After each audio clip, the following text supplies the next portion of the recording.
And so I call it my drawer book. And I find a lot of people have a drawer book. So anyway, after that, we still tried to work together, and we've been together for, this was 5 years ago that I attended the conference.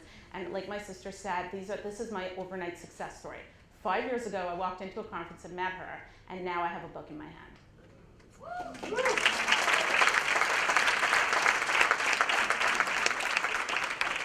So we tried a lot of different things until we came to this. And that's the story of how I wrote the book. Now I'm going to pause. And, you know, by the way, when you write a speech, I don't know what you picture, but this is what me writing a speech looks like. Yeah, I said to Rochelle, I'm sitting in this is Rochelle, I said to Rochelle, I'm sitting in this meeting and I've just written my speech. And she said, you're my spirit animal. But I think she was not imagining that I was actually writing a speech. I think, is this what you were picturing? Or did you have more? Oh no, she had higher hopes for this evening, but. Oh, right, okay. So that's how this book came to be. And so I sold it to a publisher in California. And I signed in October, and I had to hand in the book in January, and I was working the whole time. So I used one brain for that. I'm just kidding. I really only have one. Do you like that one?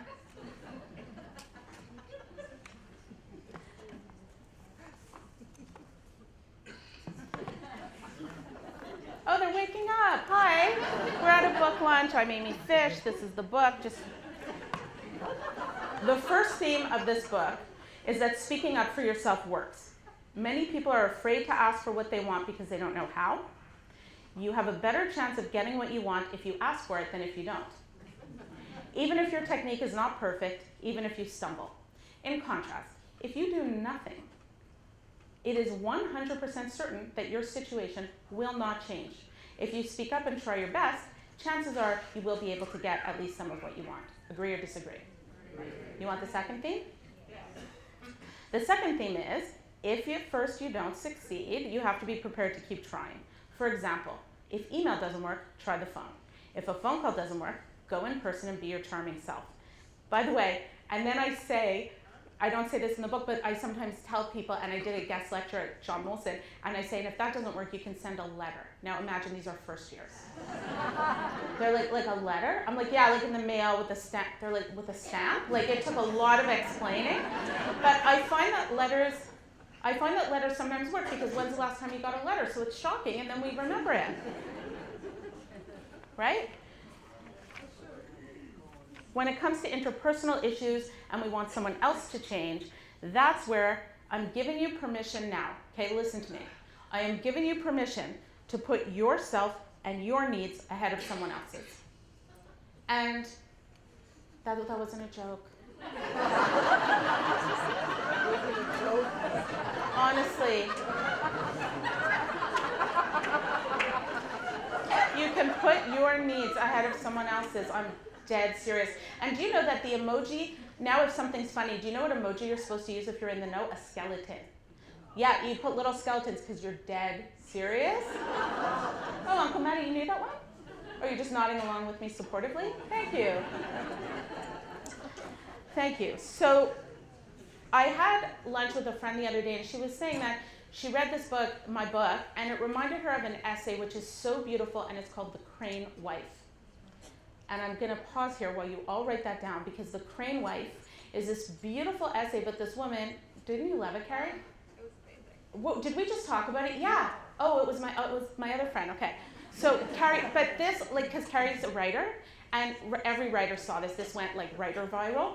It's not a virus, viral like writer-wise, because it's so beautifully written, but it's so true. Because what she talks about in the essay is how so many of us put our needs down, and we're not willing to recognize that we have needs. And so I'm telling you all now, even the left committee on my left, that it's okay to have needs. And you can use this book, because if you want to start your dinner at 5 p.m. and your guest is always late, you aren't both going to get your way. So there are going to be winners and there are going to be losers, and you can be the winner. It's fine. I'm happy you're giving that like the appropriate somber attitude because it's something to reflect on. Theme 4 is about compromising creativity. If you can't get exactly what you want, what else can you get? So someone denies you one request, you immediately start brainstorming alternatives. My husband's a sales guy. I told you he's still selling to restaurants. Their paying has improved, but he's still selling to them. And so what sales guys know is like, if you don't get in the door one way, right? My father-in-law too. Dave comes from a long line of salespeople. If you can't get in the front door, what do? Go in the back door. You can't get in the back door, go in the side door. Can't go in the side door, you climb up the roof. Like they will do anything to get into their customers, these Budmans. And so if you're a customer, both eyes open. The 5th theme is about people and communication and relationships. So another thing about this book you should know, for those of you who haven't read it already, is that it's not only a book about how to complain more effectively, but it's also a bit of a memoir. I introduce you to my husband, my 3 kids. You meet my sister. And I say here, you've met my sister who's usually media shy, but I feel like she really brought it tonight. My great uncle who passed away while this book was being written, again, no tears, and my dad. You've met many of my friends, past coworkers, my knitting friends are in the book, my book club's in the book. Like I get, yeah. I didn't know you guys then, so you're not in the book.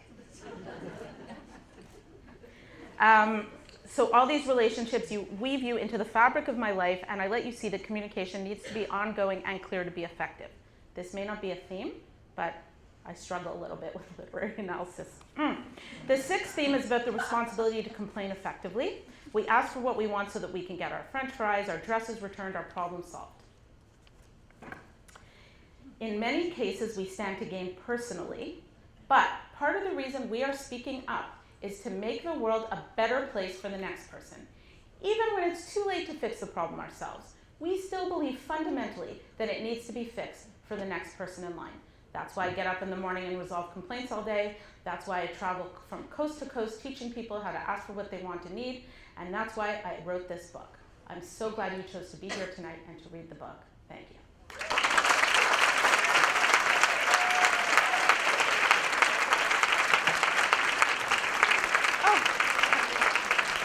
Oh, stop.